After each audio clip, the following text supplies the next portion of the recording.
Okay, welcome back. New game, new rules. Huge apologies for the audio. I'm hoping that this is better. Thank you for calling me out on that. My apologies. This is going to be. It's going to be 3 heavy scientific experiments as I promised, and I showed it in a preview. Wow, I can't see my audio levels. That's why I'm jacking up. Okay. Let's see if I can get Mr. Microphone, and I tried to quiet my house so you can hear me better. I'll try to play the audio levels back, but it's hard for me to go back and duplicate what I did because I'm trying to do some things in sequential order. Let's see if I can't get this son of a gun closer here. Okay. By the way, in case you don't believe me, there's a chance I could be deaf. That's partially why I'm in an experiment. I'm not the scientist on this one. I actually had to raise the decibels on that last one. I raised it 3, sent the video to a buddy, told him to check it, and now he's checking on me because it took 40 decibels. So I'll let you guys figure that one out. This is going to be the 3 experiments in order. I'm not going to do those first. I got 2 others that I know you guys like pics, so I'm gonna crack some things that haven't been cracked, in my opinion, in the public in the United States. And it's going to be the first 2 are a lot of people like these hieroglyphs and things of that nature, but a lot of it hasn't been cracked. And the first one will be weighing your heart versus a feather. And I'll show you the picture. I think I have it on here. And I forgot to. Mushrooms. You guys are all into getting high out there nowadays. I did this in a video before. I told you about 3 items that were particularly special to me: mushrooms, an octopus, and Arcellus. And there was a correlation there that made them different than anything else, and I claim that their DNA packets were fully unpacked, and I'm going to go back to that. And 3 experiments are real simple. The first one is a round table, and all 3 experiments you guys can do at home. Just so you know, you can work on these, you guys can talk about it. So I'm not going to like hammer out my points. I'm just going to show you what our results were, and then you can do your own conclusions, and you can try all of these. And the first one is how data gets misinterpreted and how certain people don't misinterpret and how they do it. And it will help you. Look, if you're looking for Sasquatch, my buddy in Oregon called me and he ripped me. My apologies. I don't have a bunch of data, and I told him that. And he also said, stop thumping on Christians or I'm going to send Sasquatch down to beat your ass. I'm not for or against any religion when I do science. I'm an agnostic. I'm an atheist. That's why I get results. I don't put my personal feelings of anything in the background into an experiment. And that was my only point. And Sasquatch, look, I don't have a lot of evidence, with all due respect, and you guys are saturated by sites that keep showing. Look, I know how to analyze a photo from the data standpoint and from the analysis, and a lot of them are bogus, a high percentage. But if you're into Sasquatch, I'll tell you what I have found that I find credible, and I don't see people talking about it. Okay? And one is the story in, I believe it's in Iraq, where the military had to go to a cave and they found a extraordinarily large individual with red hair that I believe was Caucasian in color. And there was a big story about it. Hey, you want to find out? Find out who those military dudes were. Find out which unit they were in. Give a phone call. They're friendly. You offer them a beer, you'd be surprised. So, it's just not one of my studies. There's no disrespect. There's also another story it's near the Ural Mountains where the Dyatlov Pass incident occurred. I know that for a fact. They put it on TV. Some kids were out playing in an area just like Alaska, where there's bears are common. They know their hunting patterns. They coexist because the bears come into this territory. And the kids went home and a hunt ensued. Not a hunt to go kill it, but to figure out what it was. And I thought that was very interesting because pictures evolved and there was a lot of credible witnesses. And a lot of the stories on the sites are the same thing over and over again. Some guy happens to be in the woods and he gets a crystal clear picture. And ironically, the guys got the same color hair and they look like brothers. And there's empty beer cans in the back room. And I'm sorry, it just is, it's staged. And I'm against that. I'm also against that in the UFO area and all of them because you're diluting data. And then there was a third one in California with the same cave story. So if you're looking for Bigfoot, that's the direction of the stories that I would look into. And it doesn't mean you can't go into the woods and look. I'm sick now. I can't even get out of my house but once a month.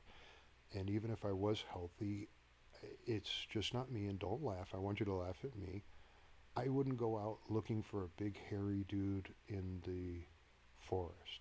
If you told me it was a volleyball player that was 6'8" with a tan, you'd probably have to fight me off to go find her. But for some reason, I just ain't into that one, and I apologize.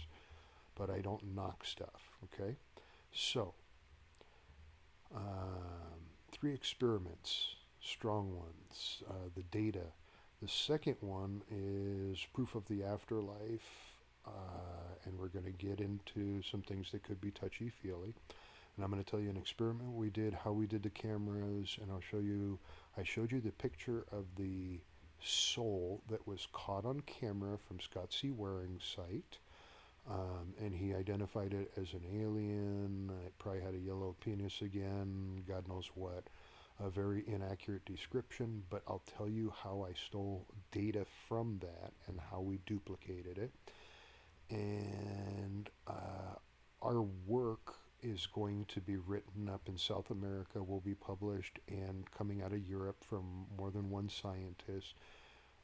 Just so you know, you're getting this way early. So please don't hammer me on I'm not giving you details. I'm telling you about something that we are in process and giving you results that they're not against this. They're saying, let's not give away our secrets just yet because this is our project. But I'm going to give you a lot of details where you can duplicate this because they have now written up their reports. At the current standing, the 20 people, some of them had to go home because what they're doing is they're going to be around for the holidays in South America. So they're going home to visit their families. So we're all kind of sort of taking a break. And it was much deserved after some of the results we got. And then they get to go do all their reports, see their family, and then get back to it. Third experiment is I'm going to tell you about my analysis on the simulation theory and what I think is bunk about it and how to change a hypothesis. And all of this is designed for whatever you're into. In other words, if you want to apply this towards Sasquatch, you want to apply this towards God knows what's out there. There's ghost hunters. There's all kinds of different categories. And I don't consider myself a ghost hunter because we found souls. So if you're a ghost hunter, I don't know if that's referring to a soul or a spirit. I would imagine it is. So you're going to have a lot of interest in this too. So let's begin. First one, and I want to point this out for my followers. I just found this, and I know I go off the beaten path, but this one was important. If anyone out there is going through my old videos and they come across where I show the what the heck is it called? Wikipedia list of UFO sites, and you see it, please let me know. And I'm going to give away, you'll get the credit for this because I'm not going to go through my videos. I find myself deploring and vile, and my voice is always jacked up. So I don't really like hearing myself, but I'm going to try to scan through them and see if I can find it. But there's been changes, in my opinion, or I got a North Korean computer, and I'm going to show it to you right now. It's on my screen. 1977 is the Colaris Para incident, and it is no longer on Wikipedia. The book that somebody requested from me is very, very difficult to find, so you know. And what I'm talking about is Vampires of the Amazon. And who knows, you should be checking some of my links because they could be interesting down below this time. And that book was only written in Portuguese. It was written by someone who lives there that was extremely familiar with it, tons of data. It's probably out of every single book in the UFO community, it is not MUFON lies. What's MUFON lies? All these MUFON people put out books and they're based on their location where they talked with all the people and then they tell you they're coming out for free, and what they're truly doing is stealing your data, writing books, taking credit for it, like they're the ones who came up with all of this and went through extremes to find this. And the truth is they do it on a daily basis, and then they push their books at these MUFON conventions. And look, you can solve UFOs or anything else off of one of those MUFON books. Good luck. I haven't. I find the data to be really, really bad in there. And I've spoken with many, many, many employees there. They all say very odd things, that they're scientific, but yet they don't use definitions. They don't use a lot of these things. And we're going to do 3 experiments, front to back pretty much. Obviously, I can't do simulation theory front to back. It's a little more complex, but I'm going to break down the hypothesis and I'll tell you how to actually, if you want to solve it, you'll be real surprised at how hard it is and how easy it is per se. So, the reason I'm mentioning this Wikipedia is because it's not just a parrot incident, and I'd love it if somebody else looks it up. I'm feeding you one. I'm not hiding it from you. Look, you guys like to go out there and look at pictures just like me. There's an incident right prior to Paris, so it's going to be 76, 75, 74 area. Um, Man, I know I got the data here, folks. By the way, I got 16 terabytes demolished, 200 gigs on my phone. Everything in my house is erased. So I'm doing this for you, and you got to understand, some agency that rhymes with .love don't have no love for me. Telling you the truth. So today we're going to do some science, and then you'll see whether I'm a fraud or real, and you'll be able to judge for yourself. Um, I would love it if you guys looked it up, and I'm going to tell you a secret. If you find it, don't advertise it, because I think it's a very interesting story, and if you want to back channel it to me, that would be great, but I think it's going to disappear. And you can see my computer screen now. Parrot isn't on there, and I guarantee it was on there in the videos that I shot, and that's why I do that. Data disappears regularly. Don't know what to tell you. They don't want you to know the truth. Don't knock me, knock the people that are deleting the data. And it goes like this. 2 gentlemen that were electricians, didn't have any reason to do anything weird, had good lives, had families, were found dead, overdosed from drugs, wearing suits and eye goggles made out of lead that were homemade in a really unique location far away from their home that they had to travel to. And I remember in the story, you will positively identify this story because they quoted a bartender at a bar thought it was very odd that 2 people were wearing suits. They look like men in black per se, because they're in a remote area where people wear clothes that you don't want to tear up like that. It wasn't a church day. It wasn't a day to be wearing suits. And they believed in a religion called science spirituality or spirituality science. I always get the Latin conversion backwards, so I apologize, but it's one of the 2. Don't confuse it with Scientology. It's not even close. And these 2 were members. And it is a huge, huge thing in South America. People in the United States never talk about this. And literally groves of people have switched to this because of the sightings there, because of data that they have there. And I happen to be a convert too now. You might find that interesting. So, um, why would two people go out at nighttime and throw their lives away with a particular drug seeking something, and did they succeed? That's the really important thing. Even though they were dead, don't forget, if we live in a soul planet, that's what's interesting. So this is a big lead for you guys. Let's get into it. I'm done doing. All right, here we go. First thing. And I'm going to also show you. Wow. Got a little feedback. Um, I'm going to show you what they went after on my hard drive, because I had a buddy, I mailed it off to him and I said, tell me what in the hell happened. And I gave him the code, and it's been diagnosed. So they went after my Ethereal file, and my Egyptian file is what I had it labeled as, even though it was pyramids from around the world. So those files got canned. There's still a OneDrive online and some other things, so I didn't lose everything, and I know where to get the data again. I'm going to start sharing secrets with you on how to get real data. But the first one is a heart versus a feather.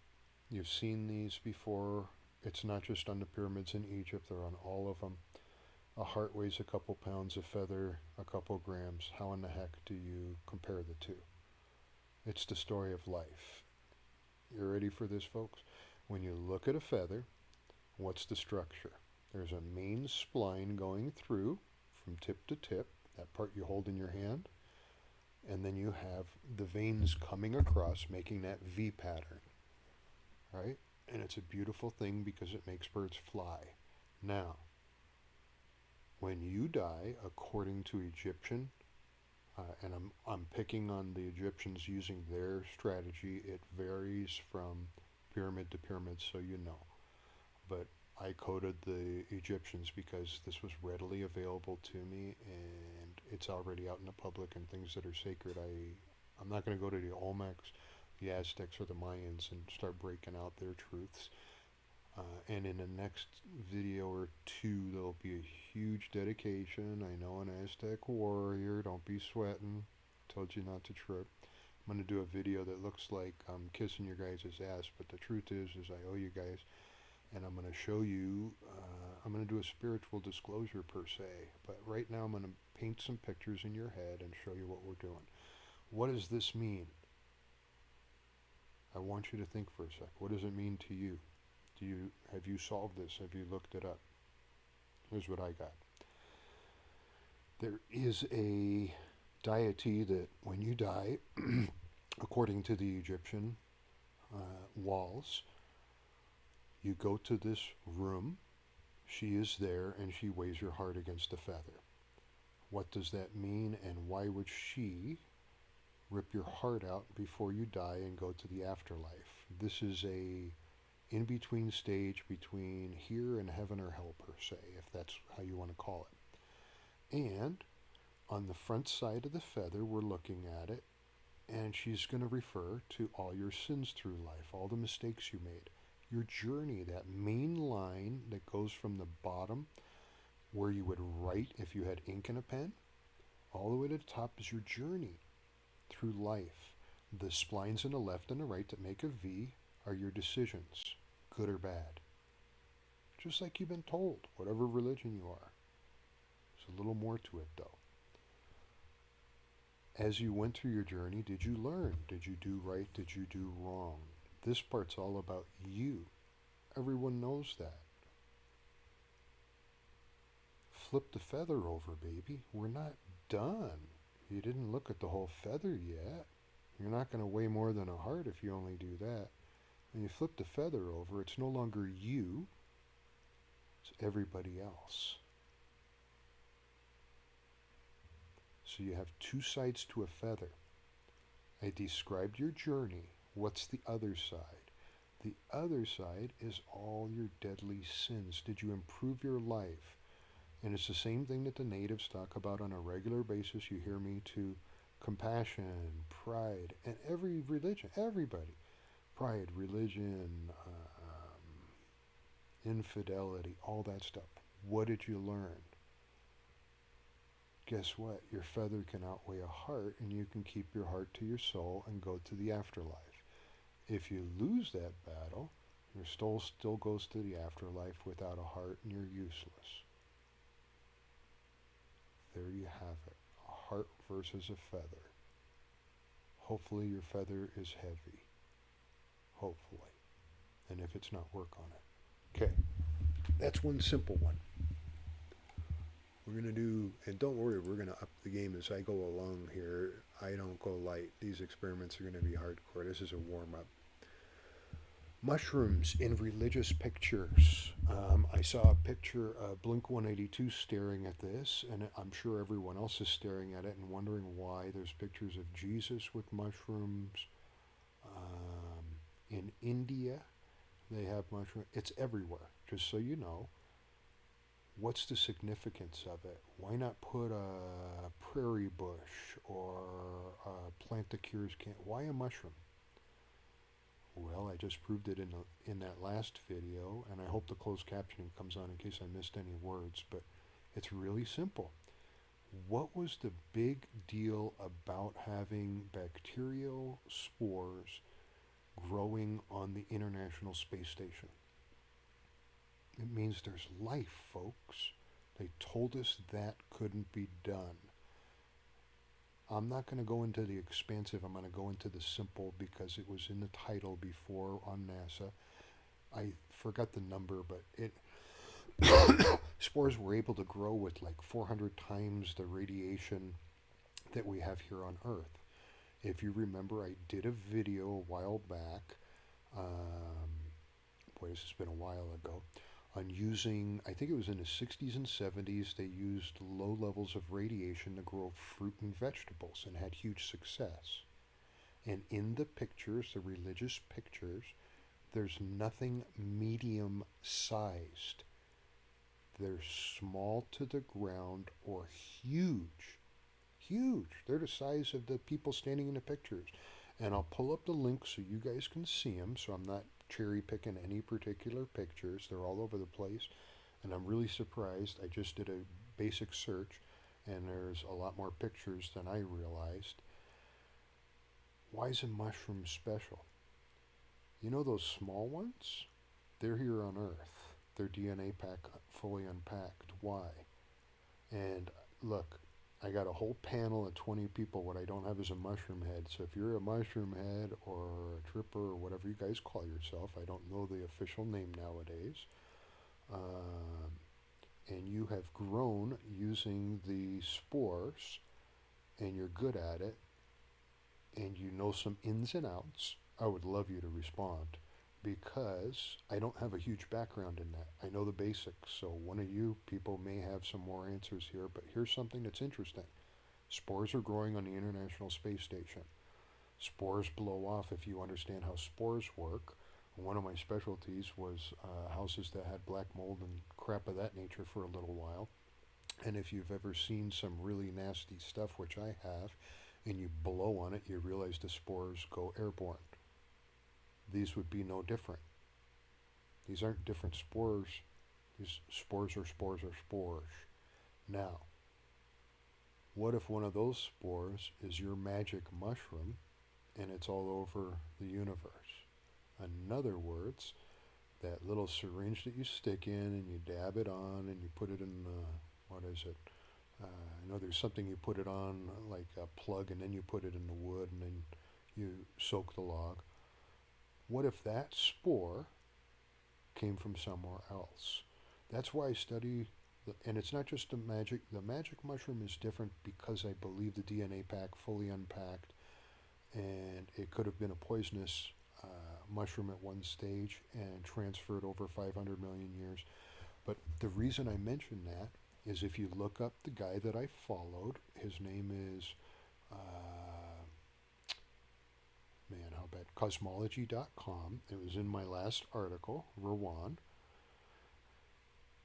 PhD Mensa. He also claimed that the mushrooms were on Mars and all over the place, and he went after the bacterial door as proof, sued NASA, included that, lost, they lied, and now they're saying it's true.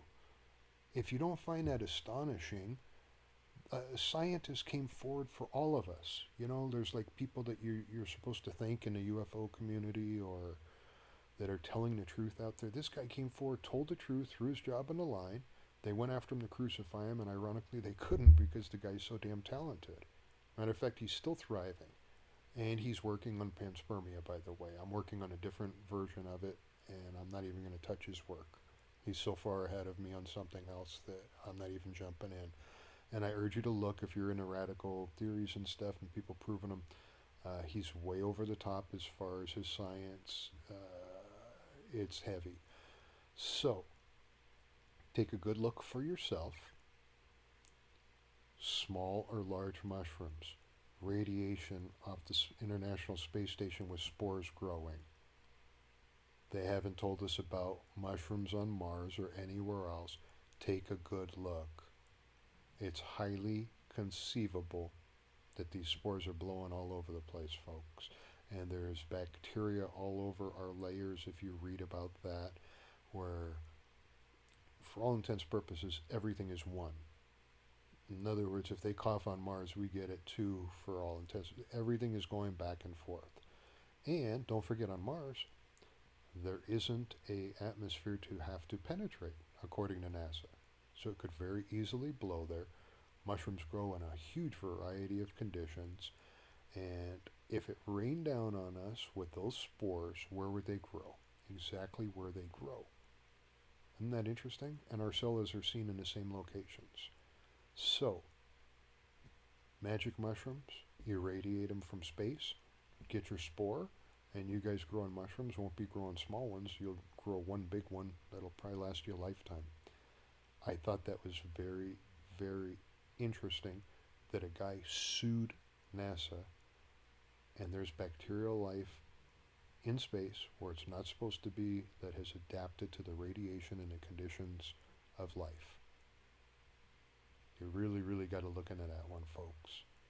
These are NASA lies. You think they're going to stop? And by the way, when you look at the pictures, I'm just going to reiterate, a lot of these pictures of the Mars and the moon and everywhere else are extremely low res, modified. I go with only the earlier editions.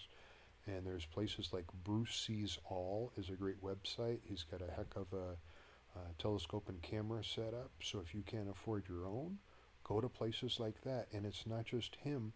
There's little scientific sites all over the place with people like me that are small schmucks that have camera equipment that are scientists that share their data, by the way. And basically they're just setting up like I would set up a spy camera. Or not a spy camera, a security camera system. And they just leave it on. So there's a lot of sources out there. I'm just encouraging you to find better high resolution ones and then you'll see better. By the way, the satellite photos that I get just make everything else pale in comparison. And I want to point something out to you in case you're not aware. Satellites spin in space. They don't always point down. And that was an easy no-brainer a long time ago for me. When you order these pictures, some of them could be of the moon, some of them could be of other things. They're not always pointed at the Earth, just so you're aware. I would encourage you to make friends with somebody at one of these places. Okay? We're going to get into the first experiment, and it's really simple, and then I made it so complex it's ridiculous. Experiment goes like this. You have a round table of people sitting at a table. Okay? Somebody walks into the room. I've told them a sentence. That person whispers it to one person at the table. They pull them away from the table and then have them sit down. That person sits down, whispers it to the next person. It goes all the way around the room, not back to the original person. That person walks away from the table, tells the first person that's told the sentence to him, and repeats it out loud. Okay? It's like duck, duck, goose. Very simple. Here's what happens. You say something like Fuzzy Wuzzy was a bear, and it goes around, and it comes back to something completely different. And it's a great experiment because it's data transmission, and you're asking me, how could I make this exciting? Look, I told you, stick around. Now, the controlled experiment typically involves Let's rewind the tape. How would I do this? I'm homebound. I'm literally a prisoner of my own house. I called up a college. Um, it's a state university. A kid was, if you follow the colleges, you can go online and you can find out where they're advertising for volunteers for scientific experiments. That's how I met him. I looked at some of the stuff that he was working on. I found him interesting and he was trying to push himself really hard, but he needed some radical hypos, and I thought that he would accelerate. We made buddies, and I said, if you'd like to do this, and what does he have? He doesn't have any radical hypothesis, but he's got access to labs and people and volunteers and a small budget. So, why not take advantage of somebody else? And by the way, he's now involved in some other stuff with us because he's earned that right. And this was a double experiment. It wasn't just with him. We ran it in another country simultaneously with different groups of people, and we allowed him to have the results as a benefit of this because he said, "You're giving me the shit end." And I said, "No, I'm not. You can be included in the other. We can't find those people." And I'll explain. Control groups. The first group that he pulled in, I told him my experiment and I told him to do it his way. He got a bunch of people. The majority of them were college kids, obviously, because that's what's readily available. He got a few adults, a few of us, what are we, old timers? Gray hairs. I call us 11s, so you know. Our 11s are up on the back of our neck. So, um, he did the experiment, and then I said, if you wouldn't mind, I just want to compare notes. And then he made some modifications, and eventually, after some time, he said, okay, age groups. That's the only variance I can come up with. And what that means is our controlled group of random people became more hand selected to a younger crowd, a middle-aged crowd, and an older crowd. The older crowd failed miserably because they're older, hearing, memory, etc. We expected that, but we did the experiment. We don't shortcut, folks. Why? There might have been some results. What if somebody surprised you? So, he said, I'm bored. What do you got? And I said, all right, watch it, what we're doing. And so, in South America, we did the same thing with some controlled groups so that we could compare notes. He requested it, and I said, no problem. And we got some volunteers from the city, and it worked out. Very similar results with him, with the exception there was an advantage. These people didn't have as much electronics as us, as much gizmos in life. So when they used their wording, there was less to convolute, but it wasn't that significant, just so you understand. And he was after that data. Then I said, are you ready? And then he said, what? And I said, the experiment didn't start yet, silly. That was basic. I got a room full of natives that all speak a dialect. Folks, they're deadly accurate. Deadly. I had to use a translator. 2 out of 3 was accomplished higher than 90% of the time. 2 out of 3 words. This 3-word technique that I'm telling you that the natives use is the equivalent of machine code. It's bulletproof. It just is. And if you want to know what 3 words is, how you get to it, have a primary word and then 3 words that describe it highly accurately. What does that accomplish? Well, if I'm trying to translate a language and I don't know how to do that one word, or it changes in their language, and I give 3 descriptive words, they get the point of that one word without me saying that one word.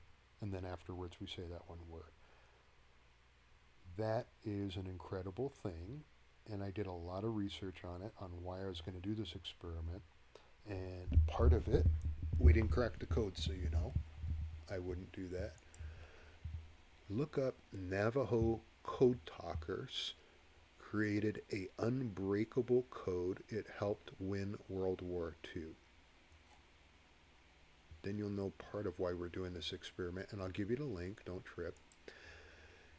And I'll tell you what was interesting. The accuracy it broke science. It's not supposed to work that way. It was so opposite. And the young person, I call him the kid, by the way, the kids thought that we were getting some data. I keep teasing him, by the way. Young Jedi, we're not done.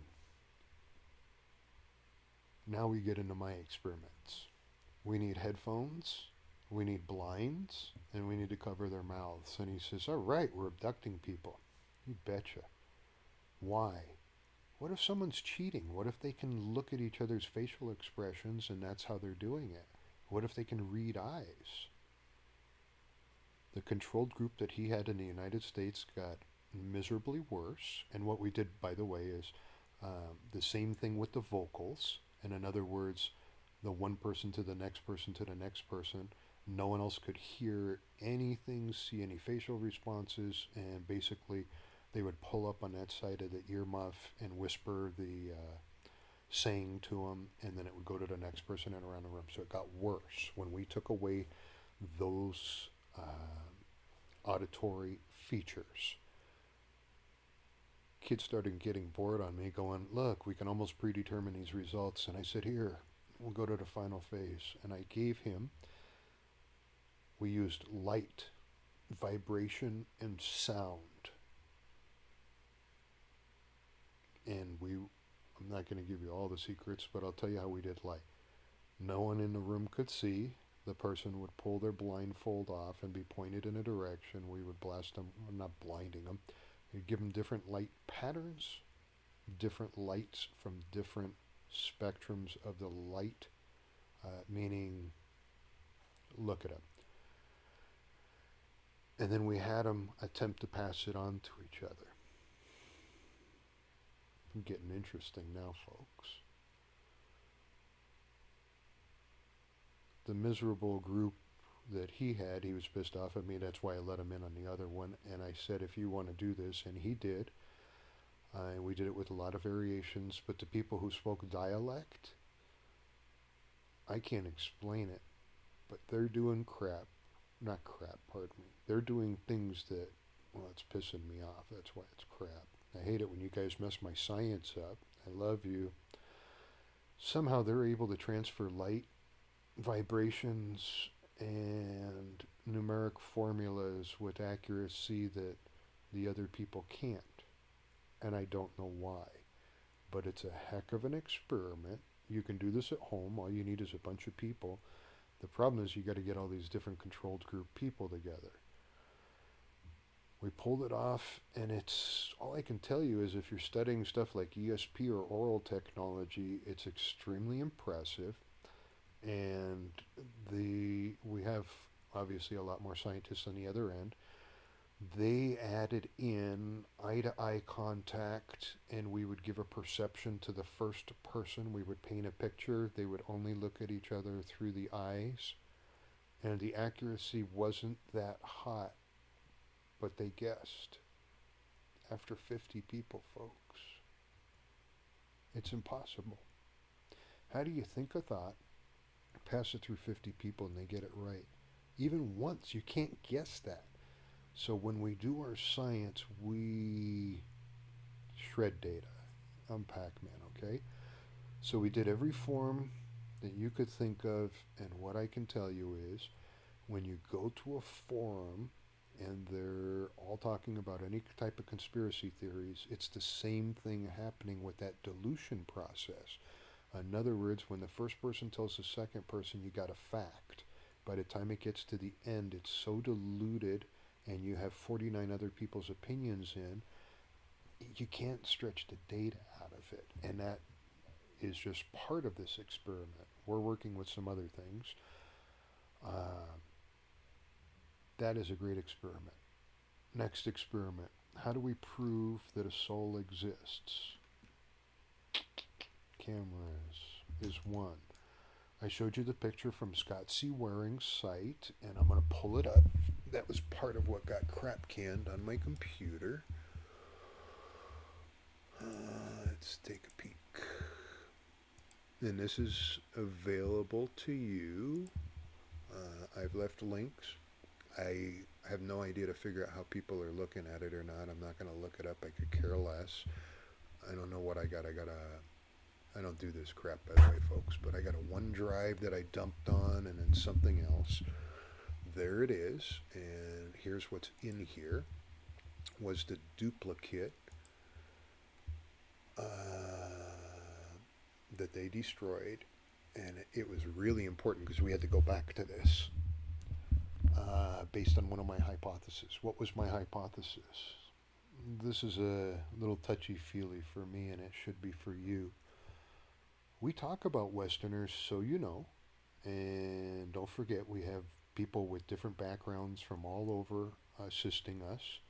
So we have access to everything but a mushroom head, which is shocking to me. One of you has to get high. I'm going to find you in our group.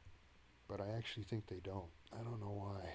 Anyway, this is a money shot, and whatever the heck Scott C. Waring said, you can just forget about it, and I'll tell you why it's a money shot. It shows a soul, folks.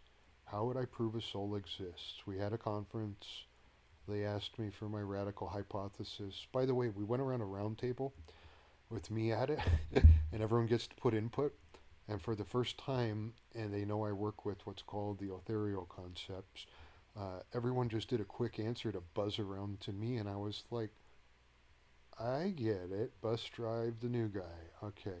So here's my hypothesis, and everybody kind of held their head down and agreed it was the only way to do it.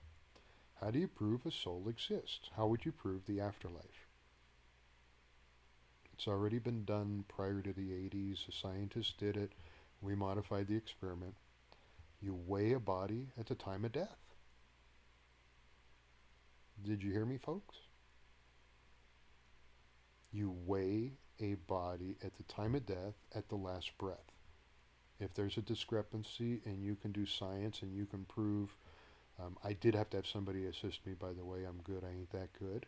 I always ask questions when there's something that I'm not familiar with, so they educate me. But there's a forensic pathologist in the group, so it made it quite simple for us because all I have to do is ask him, and then he tells me about all the noxious gases and the entire decomposition process. And then I re-ask him the question, "Are we good?" And he laughs and says, "Yes." And did you ignore me again, Mike? And I didn't ignore him. He's just so damn good that he. This is why you have more than one expert. So, experiment was done. It had positive results of a few pounds of weight at the time of death. Who's, sorry, natives, this was a volunteer, a grandmother that was very sick, that unfortunately there's not many cancer places to take her to out there, and she was older. Um, I guess the natives had asked her if she wanted to go to traditional Western medicine, and she said no, she had lived a good life. I ran this radical hypothesis. I did not try to get this done, by the way. The 14-year-old kid found out and volunteered his grandma, and I said, there's no way I'm doing this because I'm not going to disrespect a ceremony of the natives. And my experiment would have involved taking her out of her family environment, putting her into a morgue type setting, trying to get her comfortable and weigh her at the time of death. And I said, there's no way I'm doing this, and if you guys do this, we're going to have a huge issue. And they said, let's sit down and think about this. By the way, how do you prove a soul exists other than that? Is the issue I'm going to ask you. How do you prove it? We got pictures here, but where'd it come from? You follow my logic? We get down to the root of stuff. So, she was okay with it. We had a lot of difficulties.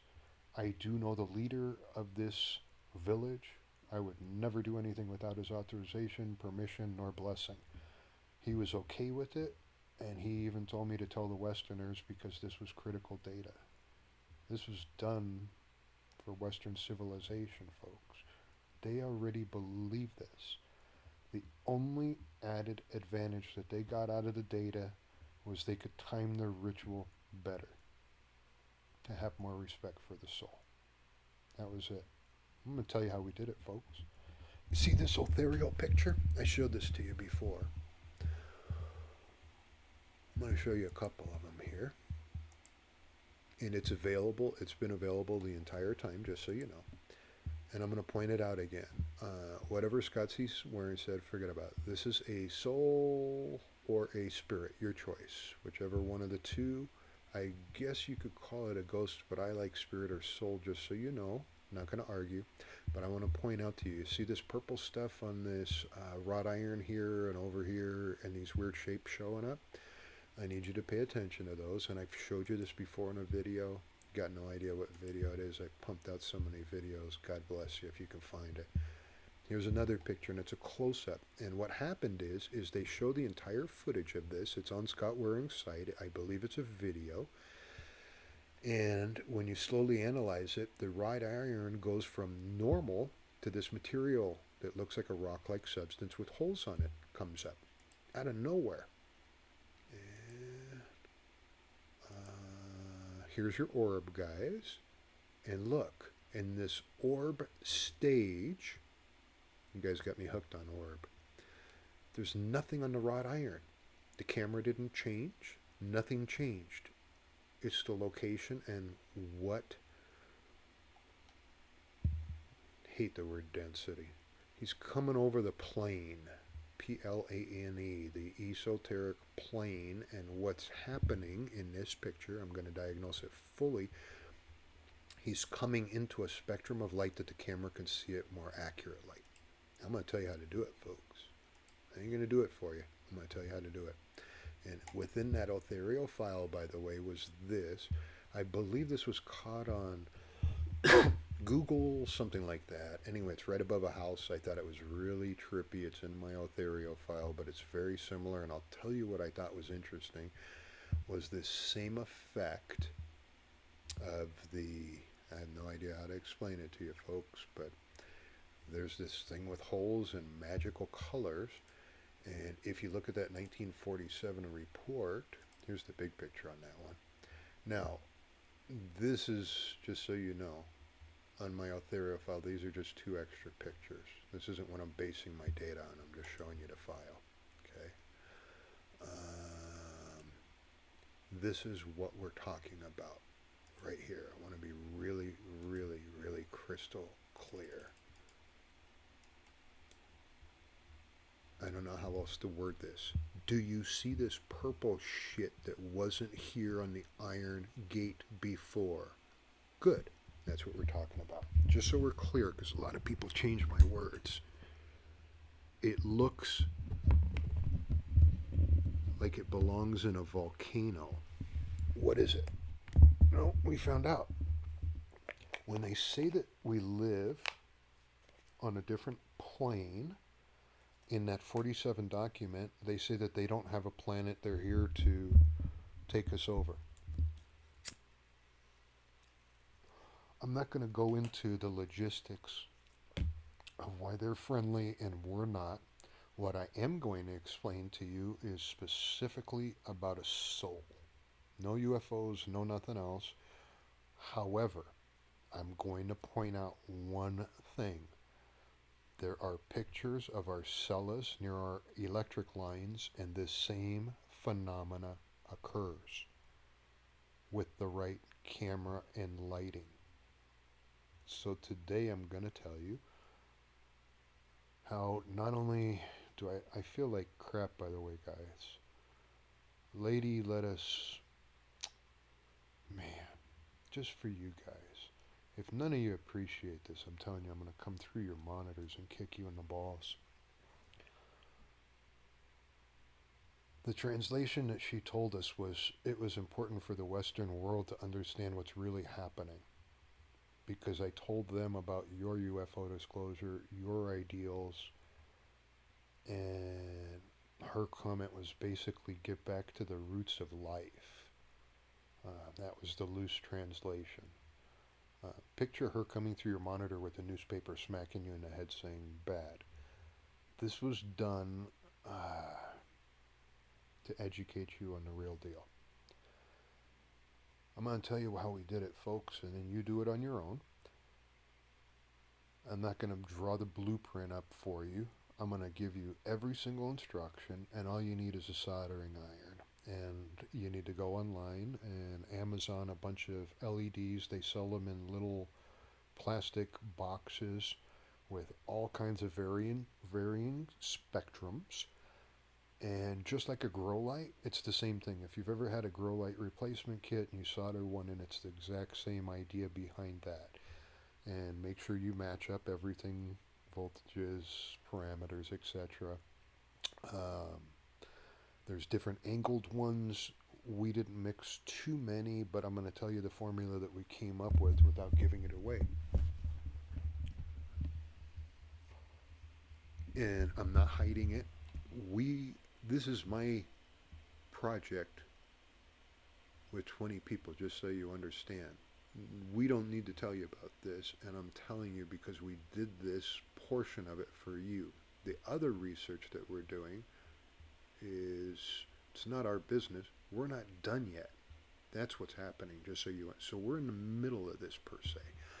And by the way, at the conclusion of this experiment is when everyone needed a break due to the results. You go and find these pictures.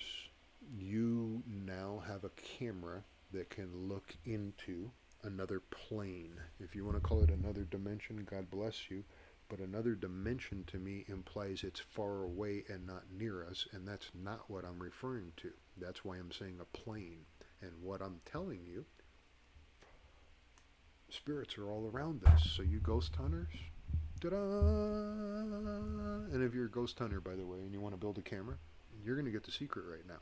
I'm going to tell you how I did it, but you're going to have to get off your ass and learn a little bit of science, okay? But I'm going to tell you how to get there. Where is... Bear with me. Make sure you can see this. You're going to see the echo there. Here. By the way, folks, I'm disabled as heck, and I'm a terminal patient, so you got to bear with me sometimes. Anyway, here, you can see it. It's just a CCD camera, okay? Nothing special, and it's really simple.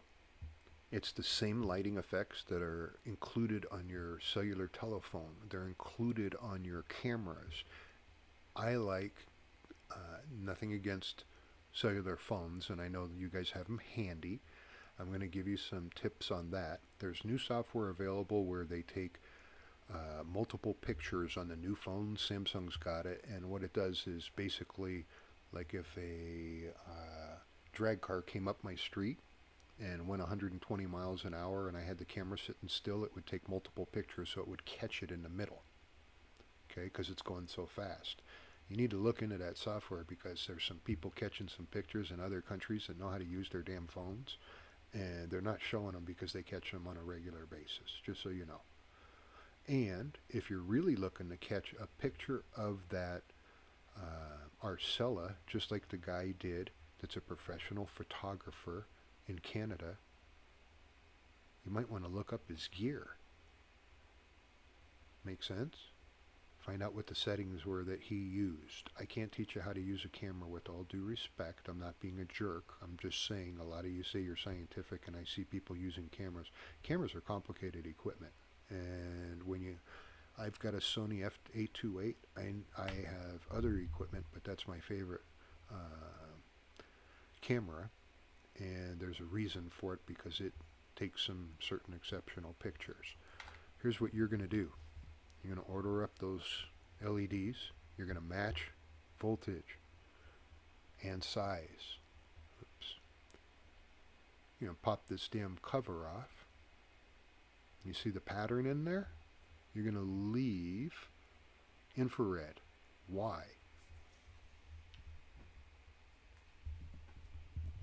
How do I know to do that? Sorry about that if you couldn't see that. I'm switching to another program so you know, so don't trip out, where this will be improved. I'm not going to quit smoking. All right. In this picture, let me find a better one. You got to go scientific, guys, and I'm not being a jerk. I'm being honest here. People always tell me they're scientific, and then they don't have their parameters straight. What's in this picture? Which LEDs are we going to use? We know that this camera is infrared because that's what are on security cameras. What other lighting do you see? A lot, okay? And you have the answers. We have what appears to be a street light. We have a guy that's probably been robbed that has a security light lighting this up over here. Do you see the lighting source? We're emitting from this direction. You need to understand lighting. So what did I do with the scientific experiment while we were watching a poor woman take her last gasping breath? It was really difficult to explain because we don't have a lot of power sources out there, but we were able to duplicate the spectrum. We assumed, due to the brightness here, typically street lights are sodium light bulbs, so we redid that with a similar spectrum with LEDs and lit it up in the back. And we did this diagonal pattern. You can see where the light is coming from. We don't see much light here or any shadows perforating this way. And we did our experiment different. We did one here, and we had to alternate real quickly because the time of death is real short. And from our front perspective, picture the poor old lady dying here in the center, 3 cameras were built. 1, 2, 3. So we had them pointing at her at the time of death, and I still will never get over that. And they told me it's okay, but it's not. And we had different algorithms of the LED lights in there. So what did we do? We had to be careful and step back a distance so we didn't convolute the lighting source on her. In other words, we didn't want to blend all 3 of them in. What happened? Man, I don't really want to be the first one to say this. That purple stuff shows up, guys. So does the soul. Ghost hunters, I will never show the video.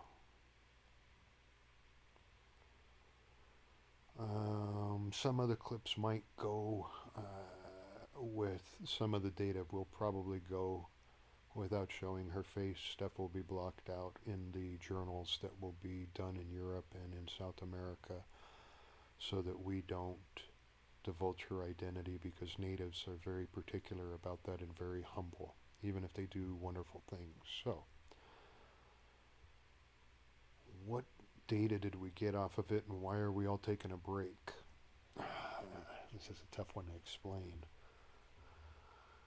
That Othario world, as I call it, shows up when the souls are here, revealing where they're coming from to us. And it's not very far. Matter of fact, you're standing on it. So are souls flying around here on a regular basis? Yes. 110%. Why does that purple lava-like rock appearance show? And by the way, this is a lot of scientists really were swallowing and making some weird noises upon some of our preliminary conclusions.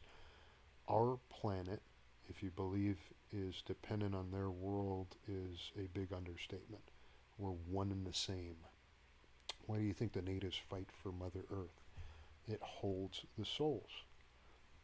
And you can't see that purple effect unless the spirits are there. So our next work is to duplicate the energy field produced by the orb to duplicate what we can see. You can believe that. So, do you believe souls exist? Do you believe planes exist?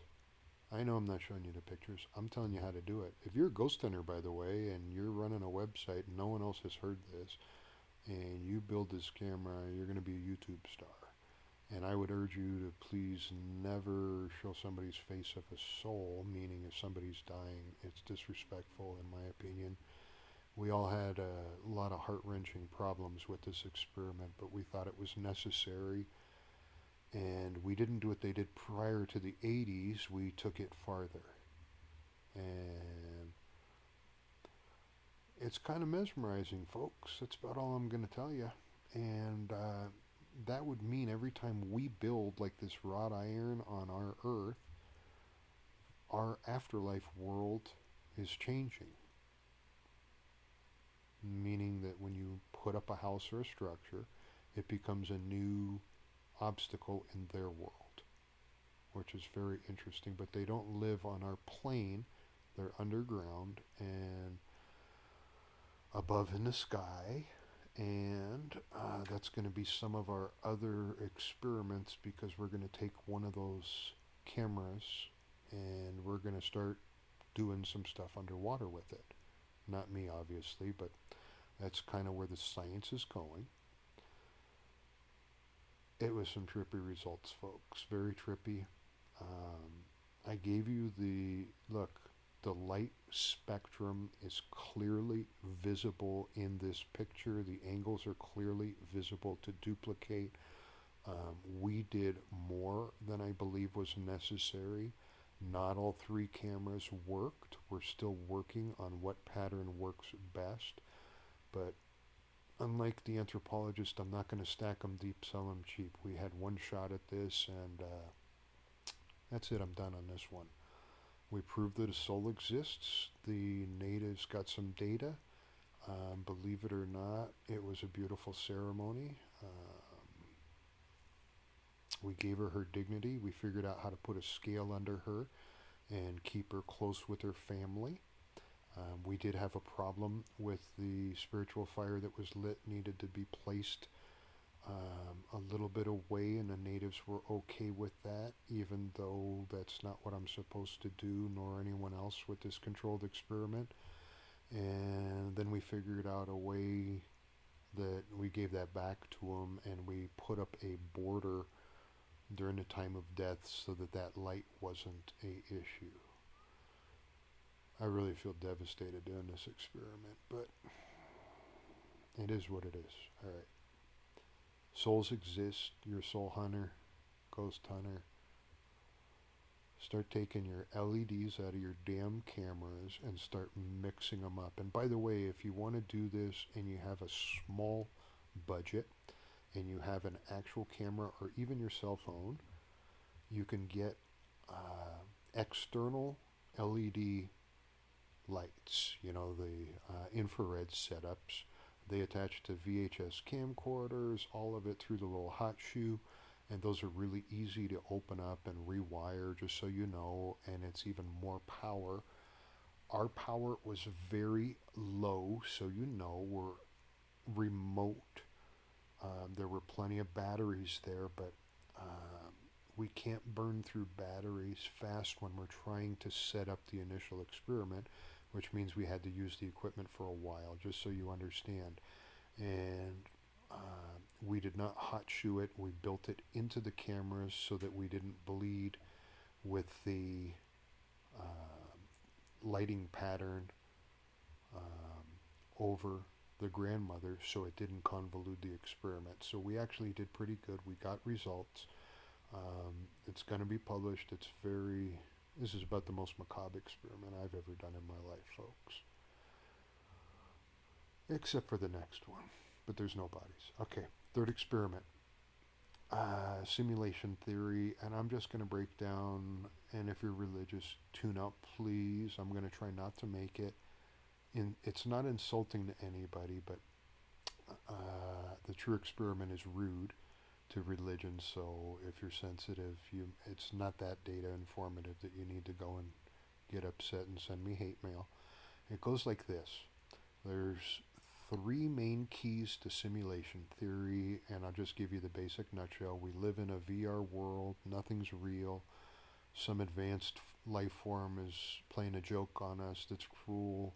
We're just projectors, and we're here for no purpose, and somehow You can magically transport aboard a spaceship and press this big red button like they have in those cellular phone commercials, and all of a sudden you're in control.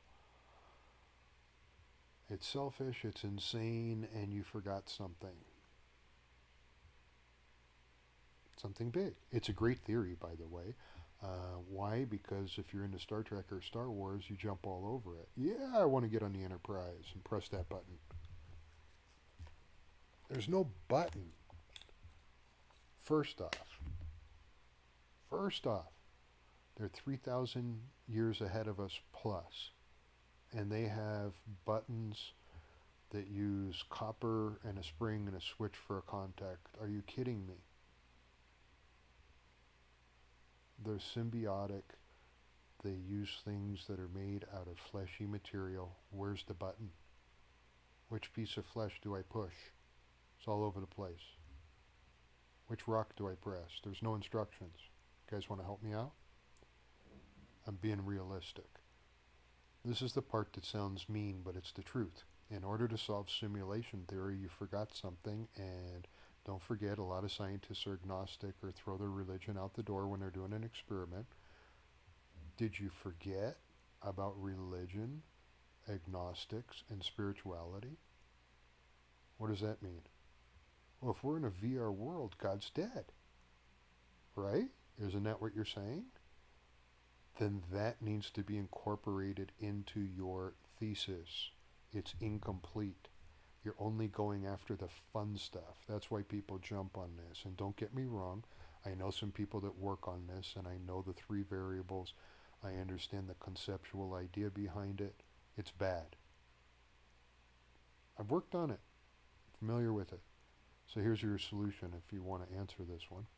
All you got to do is figure out all the religions of the world, every single one of them, compare them, take notes, specify who's right, who's wrong, whether it's deities or gods, how many of them there are. Then you got to go over to spirituality and do the same thing. And then you have to incorporate an agnostic, and then that'll bust your bubble. So, if there's an agnostic and there's somebody who believes there's a god or gods, don't you have to prove God is dead or alive? So it's a very rude concept, but in order to break it down, I was going through it and I landed on spirituality probably 2 years ago. That's where I got to. I should have went there first. And then a year later, I getting data in my sleep, and I don't know how to tell you that one, but I am going to do another video because the scientists had pointed out some things to me that I was unaware of that I just do regularly. And if you're a stoner and you count out your weed supply because you always run out every month, there's a saying where you don't do it right before bedtime because you're wasting it. And I've always said I disagree, and I'm going to say it again.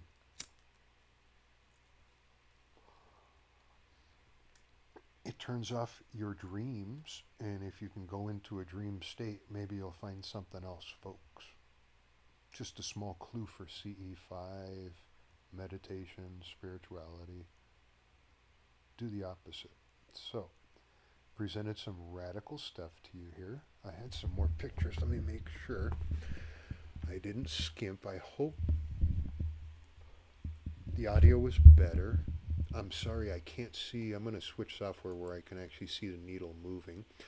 You can go to Scott C. Waring's UFO Sightings Daily to find that. I couldn't find it on his site, by the way. I tried to look. I showed it in a video before, and I'm not using that as an excuse. I tried to go back to it, just so you know. I can't find it on his site, and most likely it's just because he's just got so many videos over time. Operation Prato is very important, and I wanted to point out, look, when like a lot of people go after the Dyatlov Pass incident and they come up bust, you have to understand there's other incidents like I can't pronounce it, the Shilvray incident. Same thing, same area, same bodies. find other stuff that's similar that doesn't look similar, and then you'll be surprised to find out it was the same exact thing. And I just want to remind you, it's science. This isn't being rude to anyone, but watch, if you're doing this at home and you got a bunch of pictures and stuff, if you start cataloging stuff like an orbs category, they're in that state. A Arcella, you can see them cleaner, and you start tracking patterns of their movements, you can go a lot farther with the data. It just goes a lot farther, but I wouldn't worry about it too much because we've pretty much got this cracked on the other end. Coming up next, it's going to take me a while to work on this new disclosure, and I want to put some time and effort into it and show some pictures. It's not going to be like a picture deal like I did the other one, so don't get your hopes up on that, because I showed a lot of pictures as an understatement of stuff that I can match all over the planet and all over the light sphere for that matter now, but there will be some pictures in it, but it's going to be a blend of spirituality and what I believe it is and what they're not showing you on Ancient Aliens. And it's really simple. They interview a native, they get one sentence out of them, they cut them off, they go back to the guys that are making money, that are spoiled, making 200-300 grand a year, and they're not going to quit their jobs and solve UFOs for you guys anytime soon. I promise you. Look, somebody asked me about disclosure and why these guys aren't going to just come out and tell the truth. If you got a $300,000 a year job where they feed you, you got a nice car, you go there, you got a family, you got a beach house, why? I'm going to get myself fired for you. And don't get me wrong, that's truly selfish, but there's a reason they expand on the names and start throwing in things like, oops, it's not Sasquatch, it's a chupacabra. They try to bounce around to keep you off your game. If you focus in on one thing, you get better results. And I'll give you an update, by the way. If anyone bothered to look at the Colorado picture and actually put it in some type of Photoshop program and attempt to look at it, you'll know what a skinwalker looks like, just so you know. How do I know? They show me enough damn pictures in South America, that's for sure. I'm tired of seeing them at this stage. So I got a disclosure for you. I started it out slow. I've worked my way up to where it's a little more complex. Still going to try to keep it simple, but look, guys, I'm playing with science, the real deal, and I take out religion and spirituality, and then I try to throw it back in and see what works. And I've been unsuccessful with religion. And that doesn't mean that there aren't esoteric planes on every religion, which there are, and spirituality and science. But if you try to blend your opinion in and that's the only answer, your experiment is corrupt, in my opinion. And I've been told I'm pretty wild at throwing in some variations on experiments and coming up with data. So I hope you enjoy this. The whole idea behind this is to up your game so that you guys can be doing a lot better and getting better sources. I'll tell you another trick about the satellites. I don't just get satellite pictures for topographical photos. In other words, for landmarks, for land, trees, things of that nature. We're timing it now, and they're so working with me that a lot of times you can see through the water and get land masses that are under the water in places that are shallow enough to see through. And sometimes they got to shoot pictures multiple times, and I got to overlay them to get a better idea. But I'll tell you what, you want to go hunting for stuff that actually exists, that's a heck of a place to look, because don't forget, all these pyramids, all these treasures, all the ice that melted and they're underwater, they didn't go anywhere. Matter of fact, some of them are probably preserved quite well. A pyramid would survive underwater eternally because of its composition. Why do you think they built it that way? Remember how smart they were. They knew that this was going to happen, and they have them buried in sand, buried in water, buried in everything. So that is a great source, not just for looking for pyramids, but for looking for artificial things underwater that shouldn't be there, anomalies, things of that nature. And heck, a guy made a whole TV show out of it because of one of the NASA astronauts cheating, taking pictures for his personal hobby, which was diving for treasure. Huh? Pretty smart astronaut. You know the show. Look it up. By the way, they booted him off the air because he's not as good as the relative. So take a peek at this. I got you some data. I'll give you the links. I hope you enjoy. Sorry it was long. It was good stuff.